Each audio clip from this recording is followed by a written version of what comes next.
Hello everyone. तो कैसे हैं भाई सभी लोग। आशा करता हूँ आप बहुत ही अच्छे होंगे, स्वस्थ होंगे और सुरक्षित होंगे। मेरा नाम है Amit Kumar. I again welcome you नामिड फिजिक्स 2.0 यूट्यूब चैनल। तो भाई शुरुआत करते हैं जल्दी से। आ जाएंगे सभी के सभी प्यारे स्टूडेंट्स और अपनी नोटबुक निकाल लेंगे। बहुत ही इंपॉर्टेंट टॉपिक हम करने जा रहे हैं, दैट इज एलसी ओसिलेशंस। ठीक है, ऑल्टरनेटिंग करंट में हमने अब तक मोटा मोटा हमने सब कुछ कवर कर लिया है। ठीक है, अब कुछ रिमेनिंग बाकी है और कुछ भी नहीं है। ठीक है, फिर हम ट्रांसफॉर्मर के ऊपर चले जाएंगे और ट्रांसफॉर्मर के बाद में इस चैप्टर को एंड कर देंगे। फिर इसके न्यूमेरिकल्स जो प्रीवियस ईयर के जो क्वेश्चंस हैं जेई में, नीट में, वो सारे क्वेश्चन डिस्कस करेंगे। ओके, ठीक है। तो भाई एलसी ओसिलेशंस क्या है सर, मुझे बताओ। ठीक है, बताते हैं भाई एलसी ओसिलेशंस। तो हेडिंग ये डालेंगे, एलसी ओसिलेशंस की हेडिंग डाल लें। बिल्कुल सर, ओके। तो हमारे पास जो हेडिंग है वो है अपने पास एलसी ओसिलेशंस। ठीक है ना, एलसी ओसिलेशंस क्या है इसका मतलब। देखिए ओसिलेशन से तो आप कुछ समझते हो ना। ठीक है, एलसी ओसिलेशंस, ओसिलेशंस को हिंदी में हम बोलते हैं दोलन। ठीक है ना, दोलन। ओसिलेटरी मोशन हम पढ़ते हैं एसएचएम में, सिंपल हार्मोनिक मोशन में। तो क्या एसएचएम एक सिंपल हार्मोनिक मोशन का एक ओसिलेशन है? बिल्कुल ओसिलेशन है। ठीक है, दोलनी गति। ठीक है, अपनी एक पर्टिकुलर जो इक्विलिब्रियम स्टेट है, ठीक है, जिसको हम बोलते हैं कि मीन पोजीशन है। मीन पोजीशन के इर्द गिर्द जो मोशन करता है, जैसे अपने पास जो पेंडुलम है वो ओसिलेशन करता है। ठीक है ना। तो जैसे प्यारे दोस्तों मैं बात करूँ एलसी ओसिलेशंस की, तो इसमें सर ओसिलेशंस किसके होते हैं?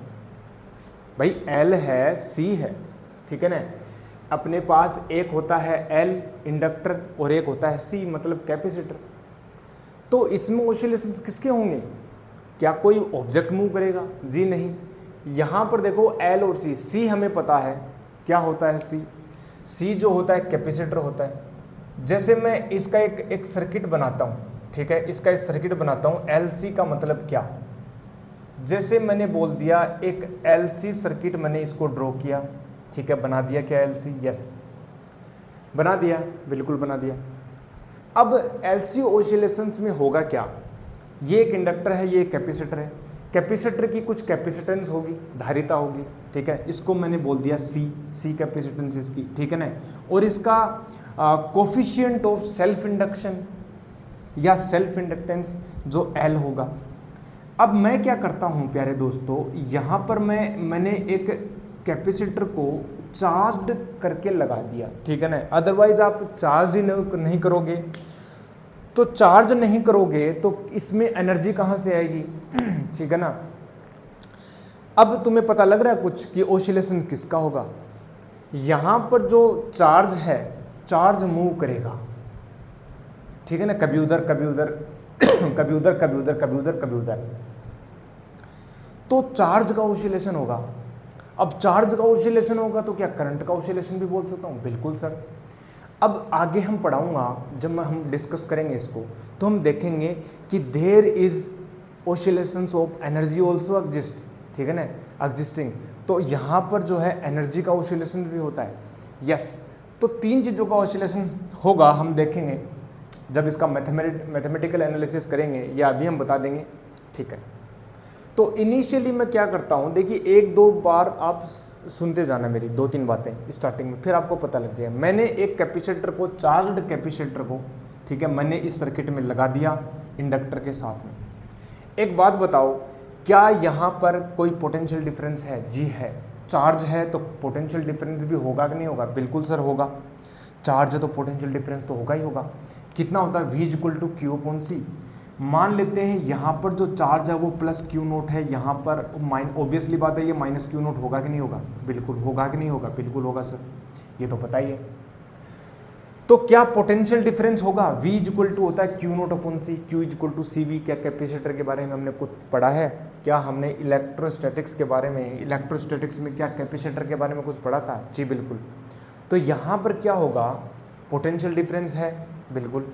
ये हायर प्लेट है क्या सर? यस। जैसे ही हमने इस सर्किट को क्लोज किया ना, सर्किट को क्लोज किया, होगा क्या? चार्ज जो है हायर पोटेंशियल से फ्लो होंगे। क्या करंट फ्लो होगी? सपोज करो यहाँ पर इंडक्टर नहीं होता, सिंपल एक वायर होता ना प्यारे दोस्तों, सिंपल एक वायर से मैंने जोड़ दिया, पता है क्या होता, यहाँ पर कोई भी अपोज करने वाला या कोई रजिस्टर है नहीं, सिंपल एक वायर है, तो प्यारे दोस्तों बहुत ही जल्दी सडनली यहाँ पर करंट फ्लो होती और सब कुछ जीरो हो जाता, सब कुछ जीरो हो जाता, सब कुछ। ये करंट फ्लो क्यों होगी, क्योंकि हायर प्लेट है इसका ये हायर पोटेंशियल पर है, तो करंट हमेशा हायर पोटेंशियल से लोअर पोटेंशियल की ओर फ्लो होगी, मतलब चार्ज का फ्लो होगा, यहाँ से चार्ज कम होता जाएगा, यहाँ पर जो है ऐसे सोच लो कि यहाँ पर पॉजिटिव चार्ज चला गया और नेगेटिव यहाँ पर टोटल चार्ज जीरो।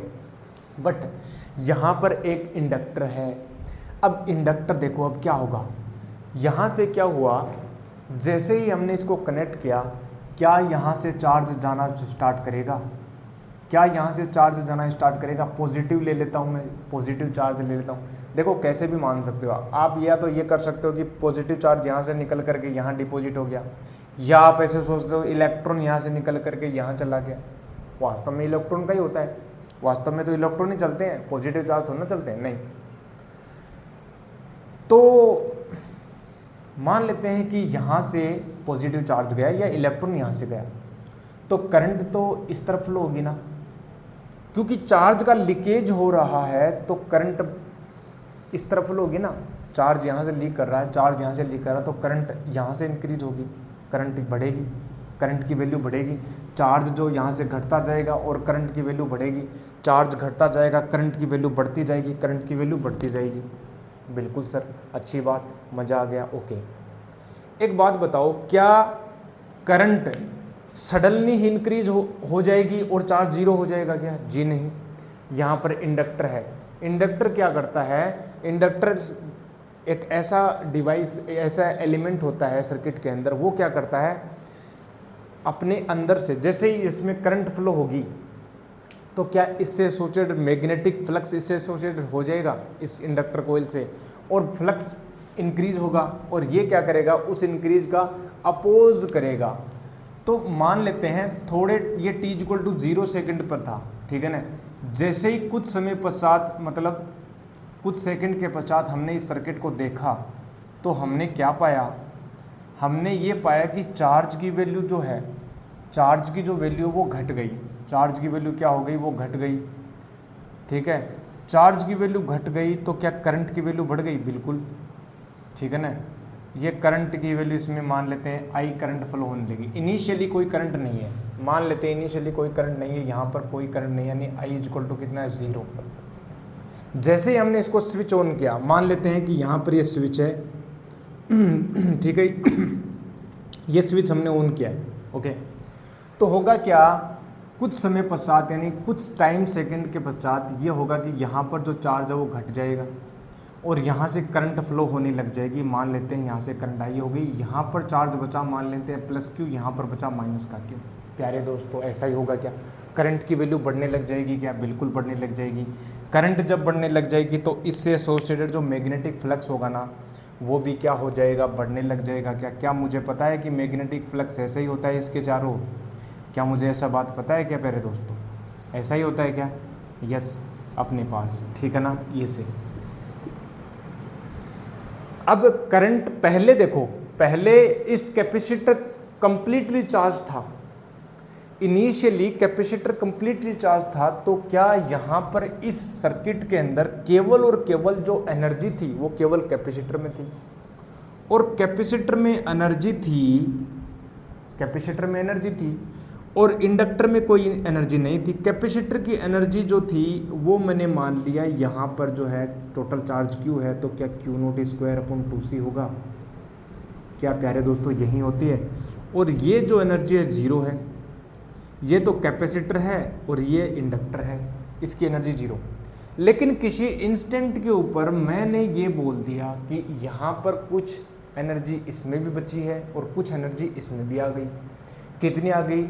चूंकि इंडक्टर के अंदर जब करंट आई फ्लो होती है तो उसके अंदर जो मैग्नेटिक फील्ड में जो एनर्जी होती है, जो हमने कल बात की थी, जो एनर्जी होती है, स्टोर्ड एनर्जी होती है in magnetic field, that is called half L I square. कितनी होती है? हाफ एल आई स्क्वायर। तो ये घटती जाएगी इसकी एनर्जी बढ़ती जाएगी। मान लेते हैं किसी पॉइंट के ऊपर ये दोनों इक्वल हैं और ये अपने पास सिचुएशन हो गई, ये C हो गई, ये L हो गई, यानी ये हो जाएगा Q²/2C, ये हो जाएगा 12LI²। क्या यही होगा? बिल्कुल। करंट बढ़ती जा रही है, ये अपोज कर रहा है, बढ़ती जा रही है, अपोज कर रहा है, समझ रहे हो? और उस अपोज के कारण, लेकिन हमारे पास इतनी पावर है, इतनी सोर्स है कि हम उस अपोज को हटा करके हम एक्सटर्नल वर्क कर पाएं, जिससे वो एनर्जी स्टोर हो जाएगी। एक सिचुएशन ऐसी आएगी कि अब की बार करंट घटते घटते घटते, देखना जरा, करंट घटते, सॉरी, अरे क्या बोल दिया मैंने, चार्ज जो घटते घटते, करंट बढ़ते बढ़ते करंट की वैल्यू बढ़ जाएगी, और मान लेते हैं कि करंट की वैल्यू मैक्सिमम बढ़ गई, दैट इज I0 बोल देता हूँ। क्या बोल देता हूँ? I0 बोल देता हूँ। तो क्या यहाँ पर चार्ज जीरो हो जाएगा? क्या यहाँ पर चार्ज जीरो हो जाएगा? क्या प्यारे दोस्तों मुझे बताओ ना, ए मुन्ना बताना, क्या यहाँ पर चार्ज जीरो हो जाएगा? क्या यहाँ पर चार्ज जीरो हो जाएगा? यस सर, बहुत अच्छी बात। क्या यहाँ पर चार्ज जीरो हो जाएगा? करंट देखो, करंट जो है, देखो एक बात बताओ, क्या ये चार्ज घट रहा है? क्या ये चार्ज घट रहा है? क्या यहाँ पर चार्ज घटता घटता घटता घटता, अब चार्ज जब घट रहा है और एक सिचुएशन ऐसी आएगी, चार्ज की वैल्यू जीरो हो जाएगी, करंट की वैल्यू मैक्सिमम हो जाएगी। करंट की वैल्यू क्या हो जाएगी? मैक्सिमम। इस सिचुएशन में यदि मैं बोलूं कि क्या कैपेसिटर के पास कुछ एनर्जी है क्या? जी नहीं, लेकिन इसके पास मैक्सिमम एनर्जी आ गई प्यारे दोस्तों, और वो आ गई 12LI02। ठीक है, ये 12LI02 हो जाएगी। बहुत ही बढ़िया, अच्छा लगा जी। ओहो ओके। अब देखो, चार्ज की वैल्यू जब घटती जा रही है, हमने बोला कि करंट को ये अपोज करता है, ठीक है ना। अब ऐसे सिचुएशन सोचो कि यहाँ पर जब चार्ज ही सारा समाप्त हो गया, तो क्या करंट बची क्या? अब नहीं बचेगी। धीरे धीरे मैक्सिमम वैल्यू उसने अटेन कर ली, लेकिन चार्ज, करंट को फ्लो कौन करवा रहा था? वो चार्ज। लेकिन चार्ज घटकर शून्य हो गया तो करंट मैक्सिमम होगी, ठीक है ना। करंट की वैल्यू क्या होगी? मैक्सिमम। मतलब वो अब की बार और बढ़ नहीं पाएगी, ठीक है ना। तो अब इलेक्ट्रिक करंट में क्या होगा? ह्रास होगा। इलेक्ट्रिक करंट में क्या होगा? कमी आएगी अब, क्योंकि बढ़ नहीं पाई, लिमिट आ गई। अब जब थोड़ी कमी आएगी ना, ठीक है ना, अब की बार जब थोड़ी कमी आएगी तो ये इंडक्टर क्या करेगा? ये इंडक्टर उस कमी का अपोज करेगा, जैसे ये बढ़ोतरी का अपोज कर रहा था, इंक्रीमेंट का, करंट की में इंक्रीमेंट का ये अपोज कर रहा था, लेकिन हमने जानबूझकर इसमें फ्लो करवा दी, रिस्टोर्ड हो गई एनर्जी। अब की बार ये घटेगी करंट, क्योंकि चार्ज कंप्लीट हो गया। करंट जब घटेगी, घटना चाहेगी, ये क्या करेगा? घटने का अपोज करेगा। तो अब की बार ये करेगा, ये जो है करंट जब घटेगी, घटने का मतलब क्या है? घटने का मतलब ऐसा नहीं है कि इसकी वैल्यू कम होगी, इसकी वैल्यू कम होगी, इसी डायरेक्शन में करंट फ्लो होगी, लेकिन इसकी वैल्यू कम हो रही है। तो इंडक्टर क्या करेगा? ये इसी डायरेक्शन में इसको इंक्रीज करवा देगा। समझ रहे हो? जब वैल्यू अपनी करंट की वैल्यू अब जब फाइनल स्टेज पर आ गई, ठीक है, मैक्सिमम पर आ गई, तो चार्ज कंप्लीट जीरो हो गया। ऐसे वो सिचुएशंस होते जब चार्ज घटते घटते घटते घटते एकदम वो हो गया, एकदम कम होता जा रहा है। जब चार्ज कम होता जा रहा है तो रेट भी तो कम होती जा रही है ना प्यारे दोस्तों। रेट कम होती जा रही है तो करंट भी तो कम होती जा रही है। रेट जो है वो कम होती जा रही है, लेकिन वैल्यू तो बढ़ती जा रही है। एक सिचुएशन ऐसी आएगी जब चार्ज शून्य हो जाएगा तो ये वैल्यू जो है वो घटना चाहेगी, लेकिन इंडक्टर क्या करेगा? इंडक्टर कहेगा मैं घटने नहीं दूंगा, मैं तुम्हें बढ़ा दूंगा। तो ये इंडक्टर क्या करेगा? उसी डायरेक्शन में करंट को क्या करेगा? फ्लो करवाएगा। उसी डायरेक्शन में करंट को क्या फ्लो करवाएगा? उसी डायरेक्शन में क्या करेगा? करंट को फ्लो करवाएगा, ठीक है ना। उसी डायरेक्शन में क्या करेगा? करंट को फ्लो करवाएगा। तो करंट को उसी डायरेक्शन में जब फ्लो किया तो अब जो है यहाँ पर चार्ज इकट्ठा हो जाएगा, यहाँ पर नेगेटिव, यहाँ पर पॉजिटिव, ठीक है ना। ये मान लेते हैं चार्ज अपने पास Q आ गया प्लस Q, तो यहाँ पर माइनस Q आ गया, ठीक है। और अब करंट की वैल्यू कम हो जाएगी, क्योंकि अब ये जो करंट है मतलब चार्ज जो वो अब यहाँ पर स्टोर होने लग गया, तो अब की बार करंट की वैल्यू यहाँ पर I हो गई और यहाँ पर ये अपने पास हो गई I। तो इस सिचुएशन में अगेन क्या होगा, अगेन ये जीरो थी, अब की बार ये दोनों इक्वल हो जाएंगे। मान लेते हैं कि वो सिचुएशन है जब ये दोनों इक्वल हो गई, यानी यहाँ पर हो गया हाफ LI स्क्वायर और ये हो जाएगा Q स्क्वायर बाई 2C। अब इस तरफ फ्लो होती जाएगी, ये इसके पास पूरी एनर्जी स्टोर्ड हो गई जी।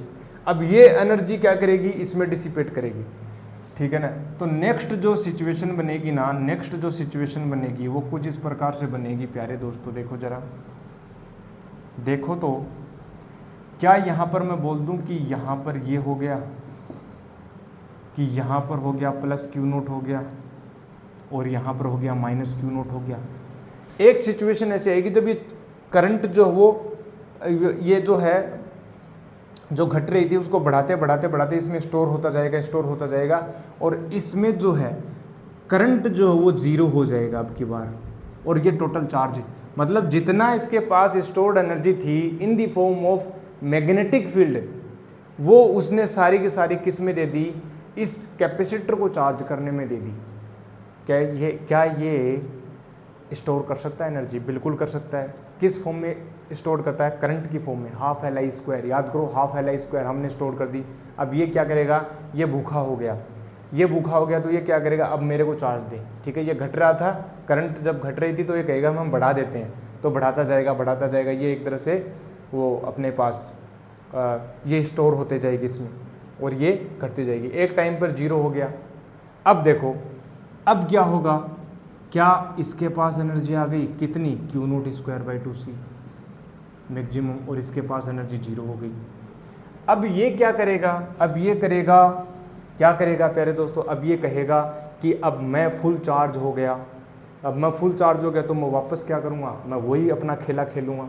क्या खेल खेलेगा ये खेल खेलेगा अगेन, क्या खेलेगा, ये कहेगा जब मैं चार्ज हो गया तो मैं क्या रुकूँगा, क्या जी नहीं रुकूँगा, तो मैं क्या करूँगा, यहाँ से अब की बार हायर प्लेट ये होगी तो अगेन ये मैं करूँगा कि यहाँ पर करंट फ्लो करवाने लग जाऊँगा।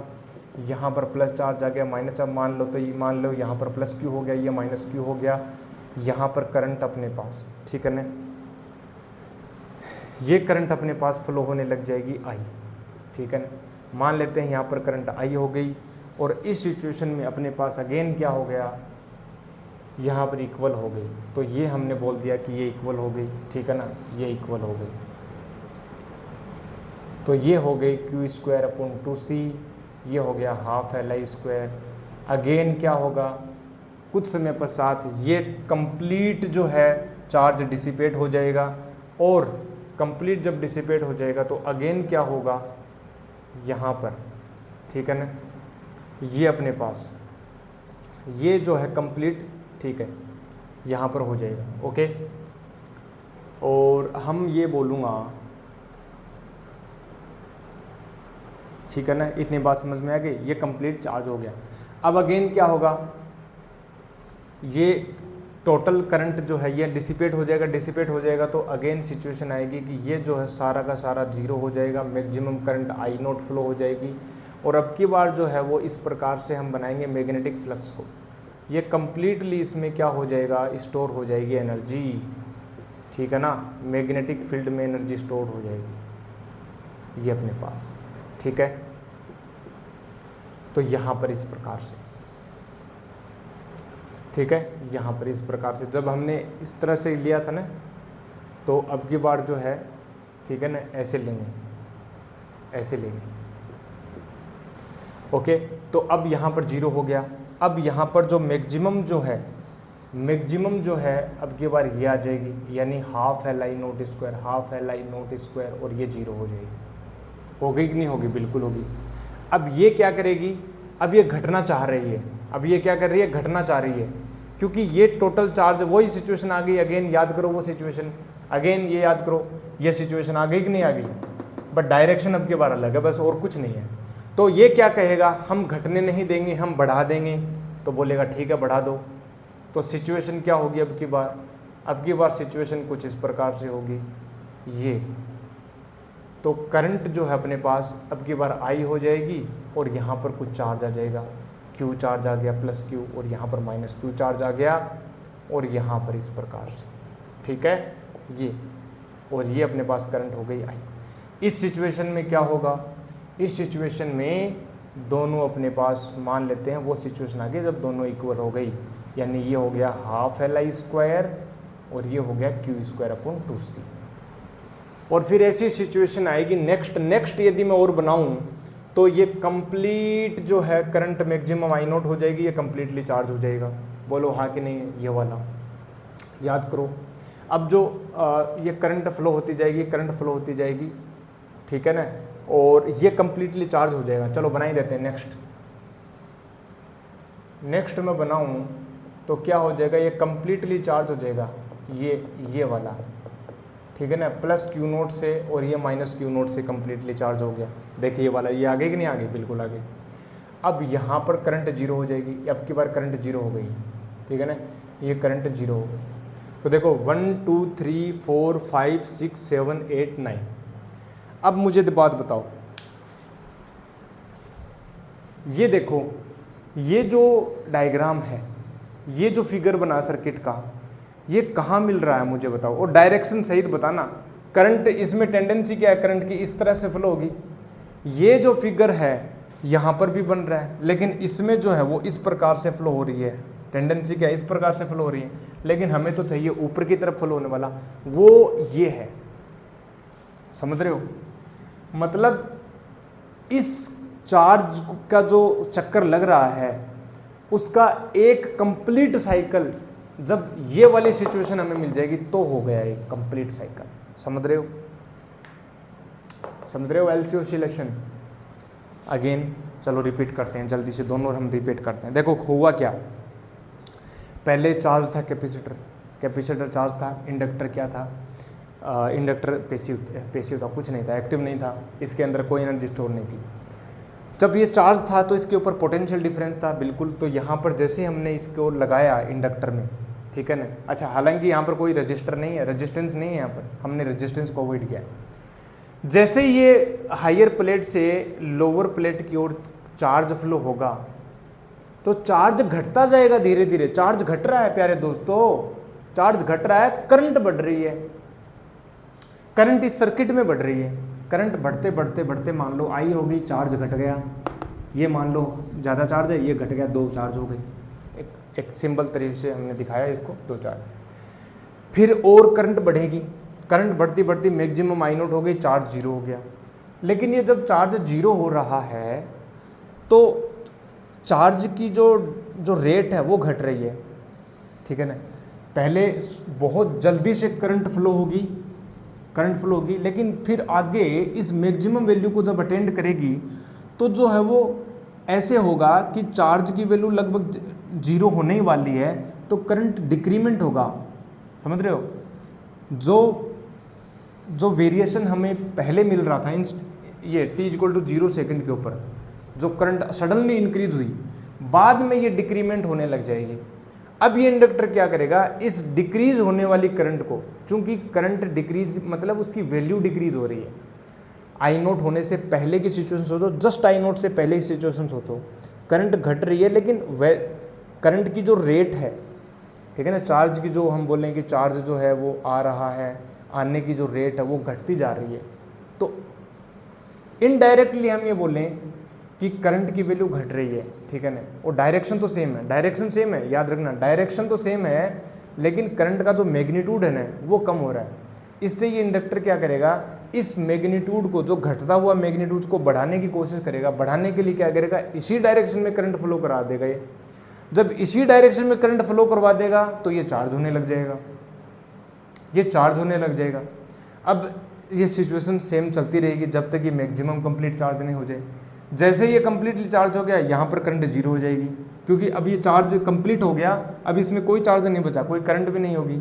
अगेन ये कैपेसिटर क्या करेगा, वो ये करेगा कि अब मेरे पास है पॉजिटिव चार्ज आ चुका है, अब मैं करंट फ्लो करवाऊंगा क्योंकि इसके ऊपर क्या है, पोटेंशियल डिफरेंस आ गया। अब ये अगेन सिचुएशन में वो सेम अपोजिट डायरेक्शन में करंट को फ्लो करवाने लग जाएगा। फिर क्या होगा, ये करंट बढ़ती जाएगी, आई नोट बढ़ गई, मैक्सिमम करंट हो गई। लेकिन करंट मैक्सिमम होने से पहले वैल्यू घट रही है, वैल्यू घट रही है तो ये क्या करेगा, इंडक्टर क्या करेगा, बढ़ाने की कोशिश करेगा। तो करंट जो है अब ये पूरी फुली स्टोर हो गया, इसके पास energy half L I naught square आ गई, फुली मैग्नेटिक फील्ड में चार्ज हो गया। अब ये क्या करेगा, इस जो एनर्जी है, ठीक है ना, इंडक्टर में जो स्टोर्ड एनर्जी है मैग्नेटिक फील्ड में, अब वो क्या करेगी, इस कैपेसिटर को चार्ज करने में काम आएगी। और चार्ज करते करते कंप्लीट जब चार्ज हो जाएगा तो करंट की वैल्यू 0 हो जाएगी और इसके पास एनर्जी कंप्लीट स्टोर हो जाएगी। ये जो ग्राफ बनेगा, ये ग्राफ बनेगा अब केवल ये वाला Q0²/2C, और यही ग्राफ पहले बना था। इसको बोलते हैं एक साइकिल कंप्लीट हो गया, ठीक है ना, एक साइकिल क्या हो गया, कंप्लीट हो गया। तो ये जो सारा हमने बनाया ये है एलसी ऑसिलेशन का एक साइकिल चार्ज का। अब ये चार्ज जो है साइनसोइडल वे में वेरिएशन होता है इसका, ठीक है ना, साइन के फंक्शन में, कोसाइन के फंक्शन में वेरिएशन होता है, तभी हम बोलते हैं LC oscillations. It is like simple harmonic motion. हम बताएंगे जब मैथमेटिकल ट्रीटमेंट करेंगे ना, इसको बताएंगे। क्या मुझे एक बात बताओ, क्या आपको ये बात समझ में आई? क्या आपको ये बात समझ में आई? समझ में आई क्या? बिल्कुल ओके। अब ये तो हमने बता दिया सर, आप बोल रहे हो कि इसका ऑसिलेशन हो रहा है, चलो पता भी लग रहा है कि चार्ज घट रहा है फिर बढ़ रहा है, ठीक है, ये घटता गया 0 हो गया, फिर अगेन रिवर्स डायरेक्शन में बढ़ता गया, ठीक है, ये बढ़ गया, फिर ये घटता गया, फिर 0 हो गया अपने पास, और ये मैक्सिमम हो गया, ठीक है ना। ये चार्ज यहाँ पर 0 हुआ, फिर ये मैक्सिमम हुआ अपोजिट डायरेक्शन में, और फिर ये अपोजिट डायरेक्शन में मैक्सिमम हो गया, ठीक है। तो एक सिचुएशन में यहाँ पर हो गया चार्ज 0 और मैक्सिमम से, ठीक है, तो मैक्सिमम हुआ, फिर 0 हो गया, ठीक है ना, मैक्सिमम हुआ था फिर 0 हो गया, ठीक है ना, और फिर रिवर्स डायरेक्शन में क्या हो गया, मैक्सिमम हो गया, रिवर्स डायरेक्शन में क्या हो गया, मैक्सिमम हो गया, ये अपने पास प्लस के नोट, फिर घटेगा, फिर ये 0 हो जाएगा, फिर 0 होगा, फिर ये पॉजिटिव डायरेक्शन में मैक्सिमम हो जाएगा। तो एक कंप्लीट साइकिल हो रहा है कि नहीं हो रहा? बिल्कुल हो रहा है। देखो यहाँ पर चार्ज 0 है, यहाँ पर चार्ज 0 है, फिर यहाँ पर चार्ज 0 हो गया, और फिर 2 जगह मैक्सिमम है। ये हम पहली वाली पोजीशन हमने माना, फिर ये सेम मिल गई, तो इसको बोलते हैं चार्ज का ऑसिलेशन। अब करंट का भी ऑसिलेशन है, बिल्कुल है ऑसिलेशन। पहले करंट ऐसे फ्लो हो रही थी, ऐसे हो रही थी, ऐसे हो रही थी, ऐसे हो रही थी, फिर 0 हो गई, फिर ऐसे फ्लो होने लगी, ऐसे फ्लो होने लगी, ठीक है ना, और फिर ये यहाँ पर 0 हो गई अगेन। तो चार्ज का भी है, ऐसे ही पोटेंशियल एनर्जी का भी है। जैसे यहाँ पर जो है इलेक्ट्रोस्टैटिक एनर्जी थी, ठीक है ना, इलेक्ट्रोस्टैटिक एनर्जी थी, फिर ये कम हो गई, फिर ये 0 हो गई, फिर ये अपने पास फिर ये 0 हो गई, ठीक है ना, और फिर ये वापस से क्या हो गई, कुछ वैल्यू हो गई, फिर ये मैक्सिमम हो गई, फिर कम हुई, ठीक है ना। अब एनर्जी ऐसा थोड़ा ना है कि पॉजिटिव है होगी या नेगेटिव होगी, एनर्जी तो पॉजिटिव होती है, एनर्जी थोड़ा स्केलर क्वांटिटी है प्यारे दोस्तों, ये कोई वो थोड़ा ना है कि डायरेक्शन मेजर करते हैं एनर्जी की, ठीक है ना। तो ये अपने पास ये एनर्जी का वेरिएशन आ जाएगा, ठीक है ना, फिर इक्वल, और फिर यहाँ पर Q²/2C अगेन, और फिर ये मैक्सिमम Q0²/2C। अब इसका मैथमेटिकल ट्रीटमेंट लेके चलते हैं, चलो हम बताते हैं मैथमेटिकली, हम प्रूव करते हैं कि ये चार्जेस का भी ऑसिलेशन होता है, करंट का भी ऑसिलेशन होता है, और एनर्जी का भी ऑसिलेशन होता है, ठीक है ना।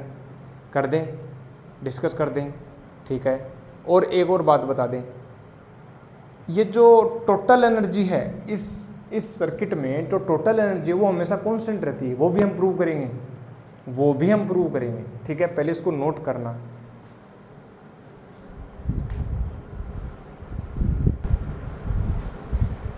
अब हम चलो इसका मैथमेटिकल ट्रीटमेंट करते हैं ट्रीटमेंट, बोलो। बिल्कुल कर देते हैं, ऑपरेट कर देते हैं इसको, ऑपरेशन कर देते हैं।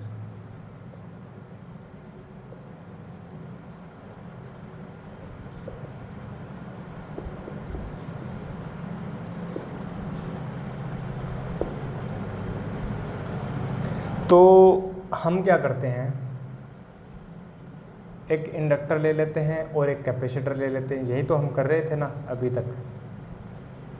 और कैपेसिटर को हमने चार्ज लिया था कि नहीं लिया था? बिल्कुल लिया था, ठीक है। और ये जैसे ही हमने इस की को क्लोज किया, क्या करंट ऐसे फ्लो होने लग जाएगी? चार्ज फ्लो होने लग जाएगा। चार्ज इस प्रकार से फ्लो होने लग जाएगा, करंट फ्लो होने लग जाएगी। चार्ज घटता भी है, बिल्कुल। किसी एक इंस्टेंट के ऊपर मैं मान लेता हूं कि यहां पर चार्ज की वैल्यू घट गई, और होता भी है, और इसमें करंट आई फ्लो हो रही है। अब इसमें बैक जो ईएमएफ है वो कितना होता है? क्या उसका magnitude L D I by D T होता है? क्या L D I by D T? बिल्कुल सर होता है। मानते हो नहीं मानते? बिल्कुल मानते हैं सर, होता है। यदि मैं इसमें इसमें पोटेंशियल डिफरेंस कितना बना? V इक्वल टू होता है सर Q अपॉन C। मान लेते हैं यहाँ पर चार्ज जो वो प्लस Q बचा, यहाँ पर माइनस Q बचा, यहाँ पर है प्लस Q नोट है, यहाँ पर माइनस Q नोट है स्टार्टिंग में। तो जब मैं इसमें KVL लगाऊं, ऐसे साइकिल घूमूं मैं, ठीक है ना, यहाँ से KVL लगाऊं, तो देखो यहाँ से जब मैं यहाँ जा रहा हूँ तो हायर, लोअर से हायर पोटेंशियल, यानी पोटेंशियल इंक्रीज होगा। तो KVL को यूज करूँ, ठीक है ना, KVL को यूज करूँ तो क्या होगा? Q अपॉन C प्लस का Q अपॉन C हो गया, ओके। फिर मैं यहाँ से यहाँ जा रहा हूँ तो डिक्रीमेंट आ रहा है, यानी minus L D I by D T आ रहा है, तो माइनस का L D I by D T आ रहा है, यानी L D I by D T आ गया, और इज इक्वल टू क्या होता है? जीरो। जितना भी पोटेंशियल ड्रॉप होता है उसको ही तो हम बोलते हैं जीरो, या ऐसे बोल दो summation E is equal to summation I R, ठीक है। KVL यही तो होता है। अब मुझे एक बात बताओ, इसमें करंट जो है, करंट की जो वैल्यू है, क्या ये होगी कि D Q upon D T? देखो हमने जो साइकिल लिया है वो हमने ऐसे लिया है, ऐसे तो लिया, हम ऐसे तो चल रहे हैं KVL में। तो जब हमने ऐसे साइकिल लिया है ना, तो यहाँ से हमने करंट की डायरेक्शन ऐसे ली है, करंट की डायरेक्शन हमने पॉजिटिव मानी कि करंट ऐसे फ्लो हो रही है, ऐसे, और इस प्रकार से हमने बोला कि यस पॉजिटिव टू नेगेटिव चलेंगे तो minus L D I by D T आ जाएगा, नेगेटिव टू पॉजिटिव चल रहे हैं तो Q अपॉन C आ रहा है, करंट इस डायरेक्शन में। लेकिन मुझे एक बात बताओ, करंट हमारी पॉजिटिव होनी चाहिए, क्योंकि according to this path positive current should be positive. मुझे एक बात बताओ, क्या D Q upon D T क्या है? क्या डी टी टाइम में डी क्यू की वैल्यू कम हो रही है? मतलब चार्ज की जो रेट है वो घट रही है कि नहीं घट रही? भाई यदि मैं करंट की बात करूं, एवरेज करंट की छोटे से टाइम के लिए बोलूं, तो delta Q upon delta T, क्या क्यू फाइनल माइनस का क्यू इनिशियल, यानी टी फाइनल माइनस का टी इनिशियल, क्या ये नेगेटिव होगा? क्योंकि इनिशियली चार्ज जीरो है, फिर फाइनली चार्ज कम हो गया, चार्ज घट रहा है। चार्ज जब घट रहा है तो इसकी वैल्यू नेगेटिव आएगी। ये जो रेट है ना चार्ज की, ठीक है ना, rate of flow of charge जो वो घट रहा है, तभी तो हमने बोला था कि वैल्यू घट रही है मैग्नीट्यूड चार्ज, उसमें अभी में बताया। तो जब ये नेगेटिव आएगा ना, तो हमने तो करंट को ऐसे पॉजिटिव ट्रीट किया, तो जब नेगेटिव आएगा तो हम यदि नेगेटिव के आगे नेगेटिव साइन और लगा दें तो क्या नेगेटिव नेगेटिव पॉजिटिव हो जाएगा? नेगेटिव नेगेटिव जब पॉजिटिव हो जाएगा तो अब KVL को हम आसानी से लिख पाएंगे, सही रहेगा, इक्वेशन सही रहेगी। रहेगी कि नहीं रहेगी? बिल्कुल रहेगी। अब इसकी वैल्यू यहाँ पुट कर देते हैं। जब इसकी वैल्यू मैं यहाँ पुट कर दूँ ना, तो मेरे पास Q अपॉन C प्लस अपने पास आएगा L d2Q upon second derivative आ जाएगा कि नहीं आ जाएगा? बिल्कुल आ जाएगा। अब मैं क्या करता हूँ, अब मैं कुछ नहीं करूँगा, देखो बहुत ही ईजी हो गया, ठीक है ना। L से डिवाइड कर दो ना दोनों तरफ, तो Q upon L C is equal to 0 हो गया। ये इक्वेशन बनी क्या? ये कौन सी इक्वेशन है बताओ ना, ये जरा कौन सी इक्वेशन है?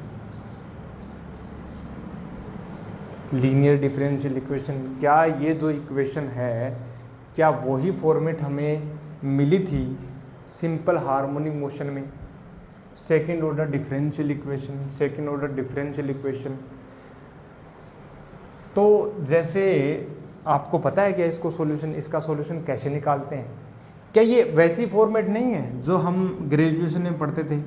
हमने ग्रेजुएशन, आप तो काहे का ग्रेजुएशन, अभी तो आप 12th क्लास में हो, कोई जेई की कोई नीट की प्रिपरेशन कर रहा है, लेकिन मैं बता दूं आपको, जब आप ग्रेजुएशन करोगे ना, ठीक है ना, तो ये एक ऐसी इक्वेशन आएगी आपके पास, ठीक है ना, के स्क्वायर अपने पास x इक्वल टू 0। जब ग्रेजुएशन करोगे तो क्या ऐसी इक्वेशन है ये? देखो q की जगह मैंने क्या कर दिया, x कर दिया, और 1/LC की जगह k है। जब ऐसी इक्वेशन आती है, जब हम ग्रेजुएशन में हम इसको क्या करते हैं, हम इसकी एक ऑक्सिलरी इक्वेशन लिखते हैं, अगर आपको ध्यान हो, ठीक है। यदि मैं बोलूँ कि डिफरेंशियल जो है d/dx मैं बोलूँ तो इसको लिखूँगा d स्क्वायर प्लस, ठीक है ना, के स्क्वायर x इक्वल टू 0, ऐसी इक्वेशन होती है। फिर हम इसकी ऑक्सिलरी इक्वेशन निकालते हैं। ऑक्सिलरी इक्वेशन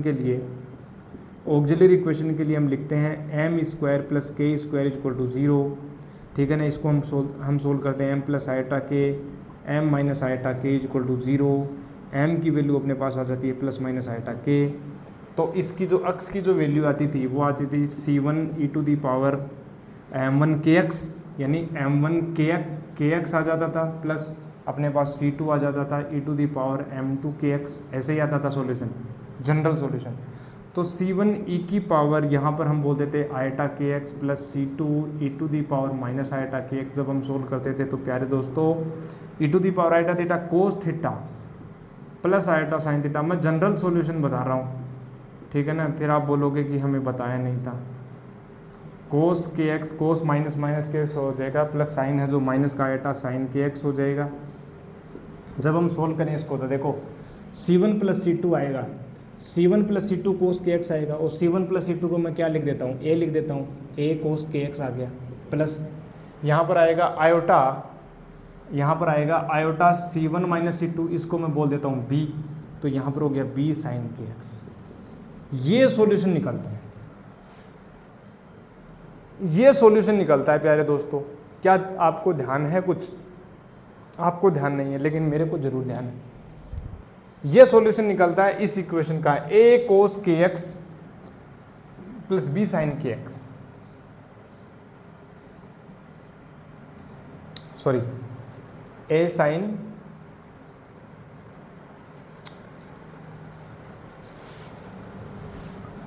t आएगा ना यहाँ पर।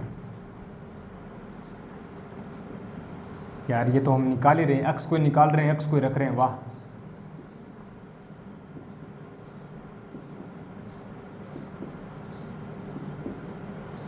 ठीक है, तो ये अपने पास सॉल्यूशन आता है यहाँ पर t के रेस्पेक्ट में। हम इसका चार्ज का क्या करें, सेकंड ऑर्डर डिफरेंशियल इक्वेशन है अपने पास, c1 e to the power m1 k t plus c2 e to the power m2 k t, ठीक है ना।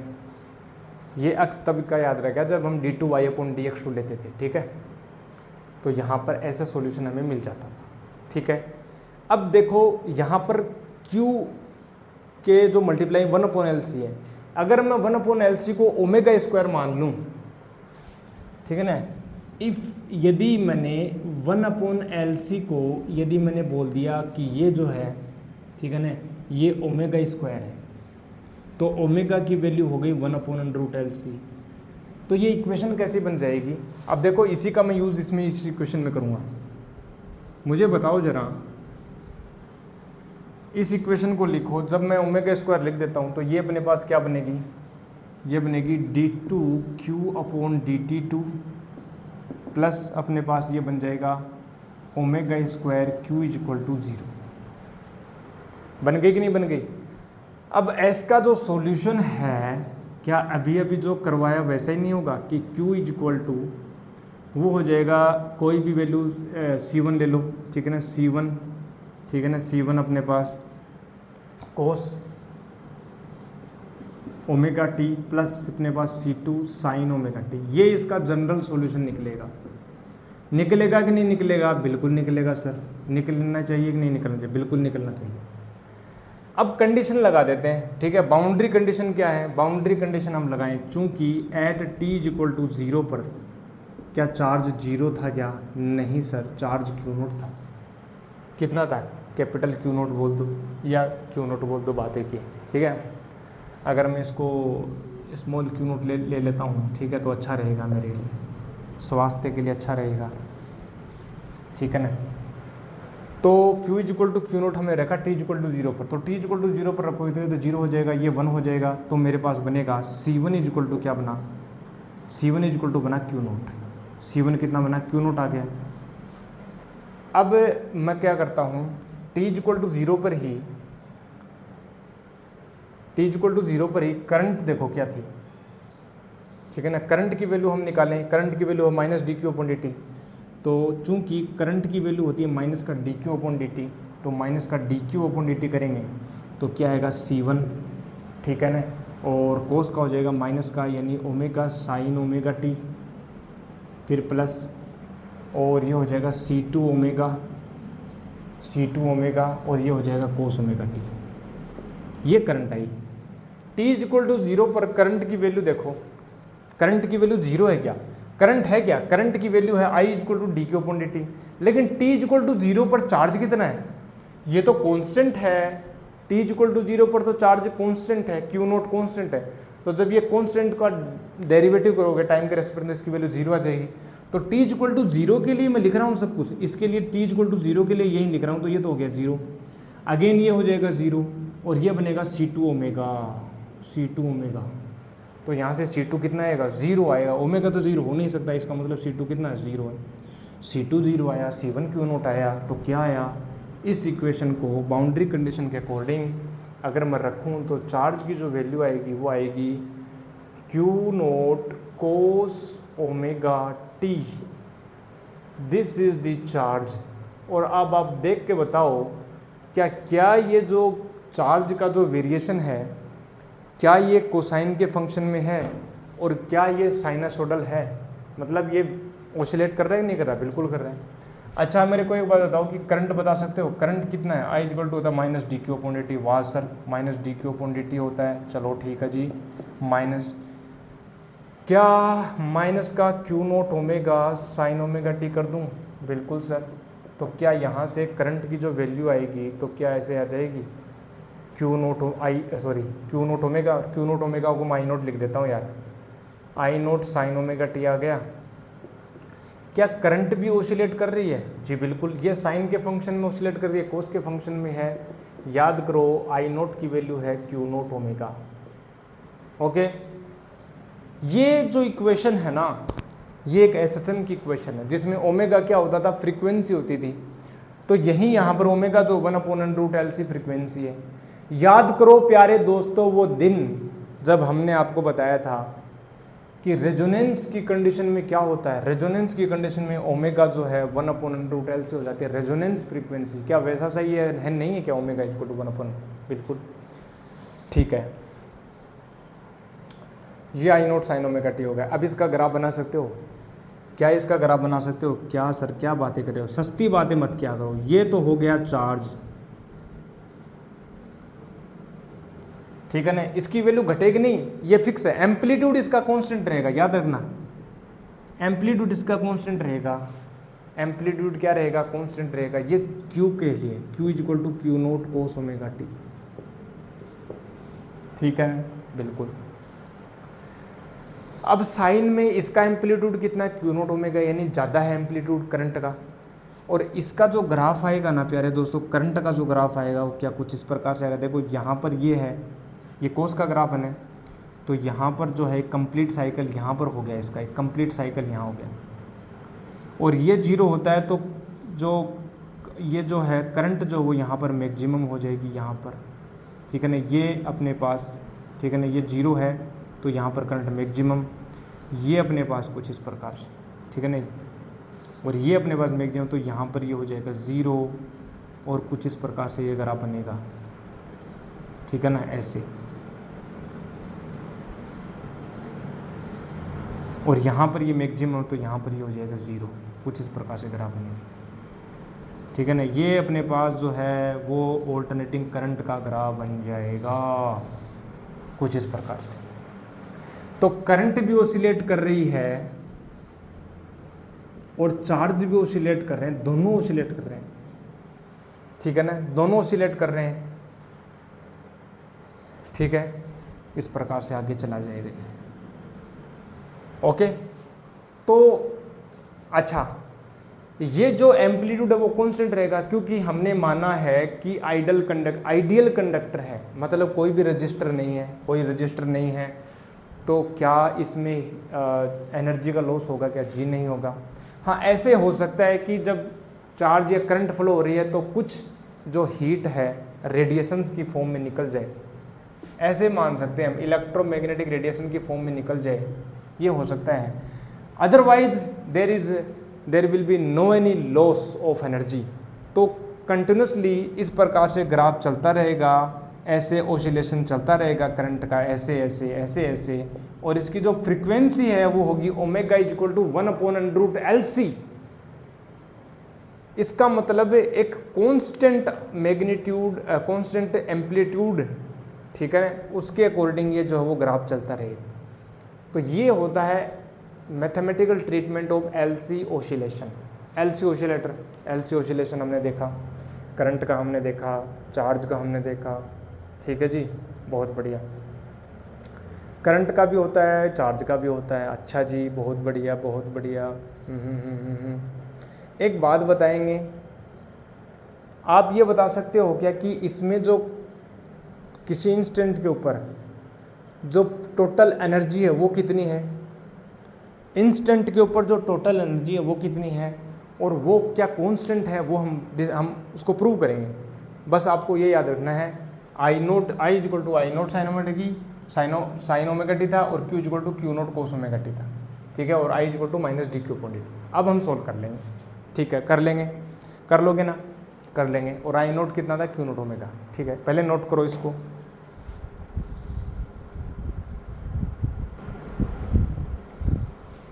तो किसी इंस्टेंट के ऊपर t इक्वल टू टी के ऊपर टोटल एनर्जी मैं लिखना चाहूँ, ठीक है ना, पहले मैं इसको इंक लगा देता हूँ, इंक डाल देता हूँ इसमें, मुझे इंक डालने दोगे क्या?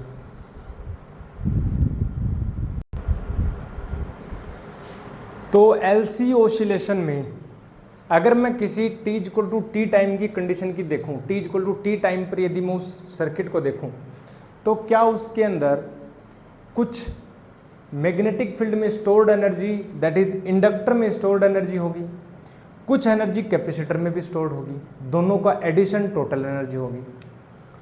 तो टोटल जो एनर्जी है वो मैं ऐसे लिख सकता हूं कि half LI² plus charge Q ले लेता हूं तो Q² अपॉन 2C, ठीक है, at t equal to T पर। चूंकि चार्ज जो था Q naught cos omega T था, और करंट जो थी वो अपने पास आ गई थी I naught sine omega T, और I नोट जो था वो था ओमेगा इंटू Q नोट। क्या ऐसा ही था क्या? इन वैल्यू को हम रखें तो क्या हमें मिलेगा, देखो जरा, U जो है वो होगा हाफ LI का स्क्वायर करें, यानी I नोट स्क्वायर, यानी omega square Q naught square sine square omega T, plus Q² upon 2C करूं, यानी Q naught square upon 2C हो गया, और यहाँ पर हो गया कोस स्क्वायर ओमेगा टी, ठीक है ना। ओमेगा की वैल्यू 1/√LC होती है क्या? बिल्कुल, तो 1/2L, ओमेगा को लिख देता 1/√LC, ओमेगा की वैल्यू ओमेगा स्क्वायर हो जाएगा 1/LC, यानी 1/LC हो गया, और ये हो गया Q naught square sine square omega T, plus ये वाली टर्म, L से L कैंसिल हो गया, Q naught square upon 2C और Q naught square upon 2C दोनों में कॉमन है, तो Q naught square upon 2C बाहर ले लिया, इसकी value sine square omega T plus cos square omega T equal to 1, यानी यहाँ पर जो है ये कांस्टेंट है। हर एक इंस्टेंट के लिए ये एनर्जी टोटल हमेशा कांस्टेंट रहेगी। ऐसा हो सकता है कि ये जो एनर्जी है t equal to T time पर Q naught square upon 2C constant है, दोनों को मिला करके half LI² plus Q² upon 2C। जब t इक्वल टू 0 टाइम की बात की थी तो वो तो इक्वल है ही, और जब t इक्वल टू कुछ वो टाइम जब हमने देखा था कि वो मैक्सिमम हो गई तो हाफ LI नोट स्क्वायर के इक्वल हो गई, होगी नहीं हो गई, बिल्कुल होगी, ठीक है, ओके। तो यहाँ से भी अपने पास हम देख सकते हैं आई नोट अपने पास क्या था क्यू नोट ओमेगा, तो क्यू नोट स्क्वायर ओमेगा, यहाँ से भी एल सी निकाल सकता हूँ, ओमेगा इक्वल टू 1/LC आ जाएगी, ठीक है ना। तो यहाँ से भी हम निकाल सकते हैं। तो ये हमने देखा सारा रिलेशन एलसी ओसिलेशन का, ठीक है। एलसी ओसिलेशन हमने ये देखा,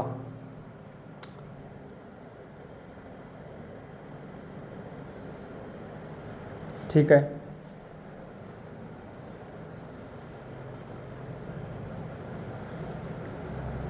एक बात और बताएं इसमें,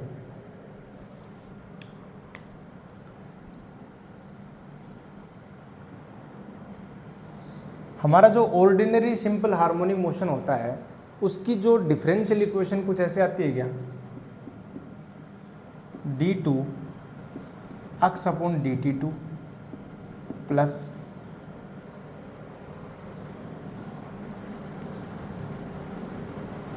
omega square x is equal to 0, ऐसे ही आती है क्या। और यदि हम स्प्रिंग और मास सिस्टम की बातें कर लें तो ओमेगा हो जाता है √k/m, ठीक है।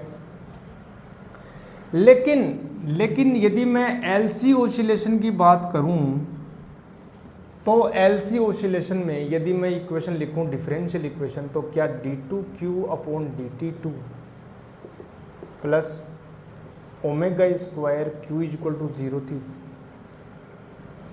ठीक है। लेकिन यहां पर ओमेगा क्या था, 1/√1/LC। कंपेयर करो दोनों को, यहां पर डिस्प्लेसमेंट की जगह चार्ज आ गया, यहां पर देखो जरा, ठीक है, k/m, डिस्प्लेसमेंट की जगह चार्ज आ गया, ओके। और जब डिस्प्लेसमेंट का डिफरेंशिएशन करते हैं तो वेलोसिटी आती है कि नहीं आती, v is equal to dx upon dt आती है कि नहीं आती, क्या ऐसा होता है। लेकिन यहां पर यदि मैं चार्ज का डिफरेंशिएशन करूंगा तो क्या i is equal to dq upon dt आएगी, ठीक है। तो मैं इसे बोल सकता हूं क्या कि वेलोसिटी काम कर रही है करंट का और डिस्प्लेसमेंट काम कर रहा है चार्ज का, ठीक है, ओके।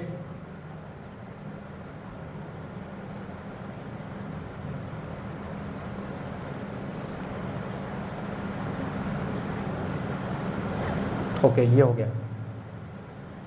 अब देखो और भी बातें कर सकते हैं। देखो इसकी मास वो वाली फॉर्म वो इक्वेशन रखो, F is equal to M A होता था क्या, ठीक है ना, F is equal to -kx होता था। याद करो वो दिन, याद करो वो दिन, ठीक है। इसमें इसकी इक्वेशन क्या आती थी, इसकी इक्वेशन क्या आती थी, ये हमने कैसे प्राप्त किया था, याद करो। EMF इज इक्वल टू होता था -LdI/dt, याद है, कुछ याद है, कैसे हमने नहीं किया था,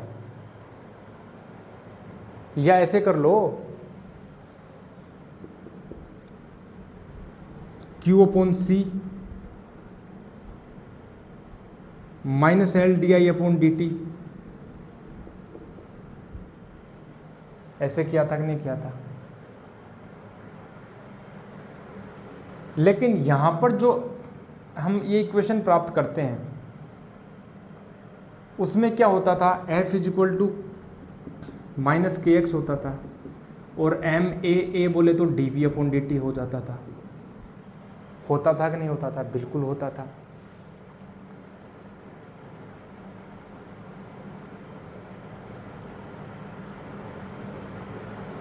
यहां पर इंडक्टर की यदि मैं बात करूं, इंडक्टर के बीच में जो पोटेंशियल डिफरेंस आया यानी जो EMF आया उसको हमने बोल दिया था -LdI/dt। लेकिन यहां पर देखो स्प्रिंग, यहां पर हमने क्या किया था, हमने किया था कि करंट जो है वो काम कर रही है वेलोसिटी का, तो देखो वेलोसिटी की जगह तो करंट आ गई, ठीक है ना। यहां पर फोर्स हो गया EMF के इक्वल, ठीक है, ओके। तो मास जो है ना, मास वो इंडक्टर की तरह काम कर, sorry coefficient of self inductance की तरह काम कर रहा है, कोफिशिएंट ऑफ सेल्फ इंडक्टेंस की तरह काम कर रहा है, एम, याद करो। इसका मतलब मैं ऐसे बोल सकता हूँ क्या कि यहाँ पर जो है देखो, अगर कंपेयर करना चाहे ना इस मैकेनिकल सिस्टम को इस इलेक्ट्रिकल ऑसिलेशन से यदि हम कंपेयर करना चाहें तो देखो क्या बोल सकता हूँ मैं से बोल सकता हूँ कि यहाँ पर जो है चार्ज जो है डिस्प्लेसमेंट की जगह तो अपने पास आ गया चार्ज, ठीक है, और वेलोसिटी की जगह आ गया अपने पास करंट। आया कि नहीं आया? हाँ, बहुत बढ़िया, अच्छा, मजा आ गया, धीरे धीरे मजा भी आ रहा है। एल की जगह अपने पास एम आ गया, एम की जगह अपने पास आ गया एल आ गया, वाह। अब देखो जब एल की जगह एम आ गया तो के की जगह 1/c आ गया, वाह, के की जगह 1/c आ गया, वाह सर, के की जगह 1/c आ गया। कंपेयर करना चाह रहे हैं हम इस मैकेनिकल सिस्टम को इस इलेक्ट्रिकल सिस्टम से, ठीक है।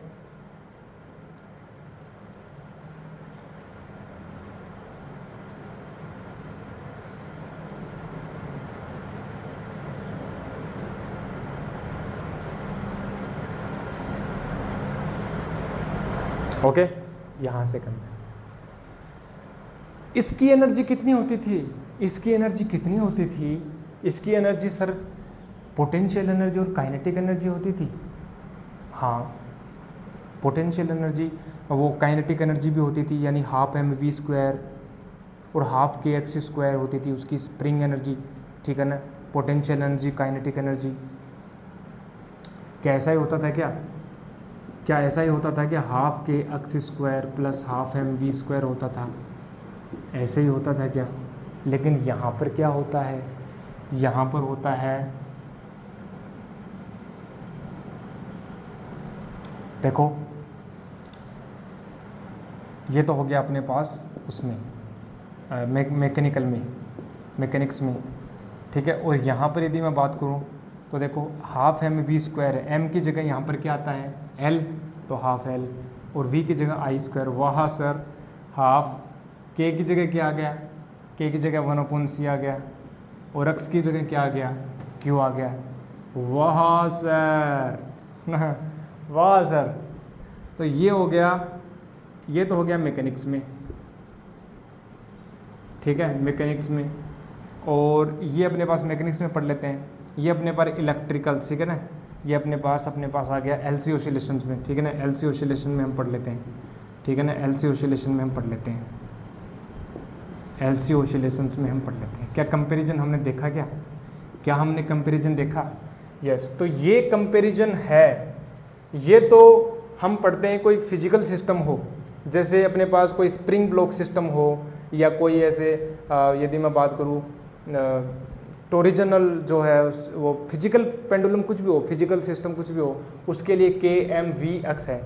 लेकिन जब इलेक्ट्रिकल सिस्टम की बात करें, इलेक्ट्रिकल ऑसिलेशंस की बात करें, तो एक्स डिस्प्लेसमेंट की जगह आ जाएगा चार्ज, वेलोसिटी की जगह आ जाएगा करंट, मास की जगह आ जाएगा सेल्फ इंडक्टेंस, के की जगह आ जाएगा 1/c, और यही हमें बन रहा है ये अपने पास, ये होता कंपैरिजन, ठीक है ना, ये होता कंपैरिजन, ठीक है ना, between that this oscillator and this oscillator, LC oscillator, ठीक है। तो ये हमने कंप्लीट चर्चा की एलसी ऑसिलेशंस की। अब हम आगे फर्दर डिस्कस करेंगे नेक्स्ट लेक्चर में, किसको डिस्कस करेंगे, ट्रांसफॉर्मर जो ट्रांसफॉर्म करता है, किसका ट्रांसफॉर्म करता है वो हम कल बताएंगे, ठीक है ना। Step up transformer, step down transformer, क्या उनकी इक्वेशंस आते हैं, उसकी एफिशिएंसी क्या होती है, क्या उनकी वीकनेसेस हैं, ठीक है, क्या काम आता है, ठीक है। तो तब तक के लिए क्या करना है, stay healthy, stay happy and keep taking healthy food. I will meet you next lecture. तब तक के लिए थैंक यू वेरी मच।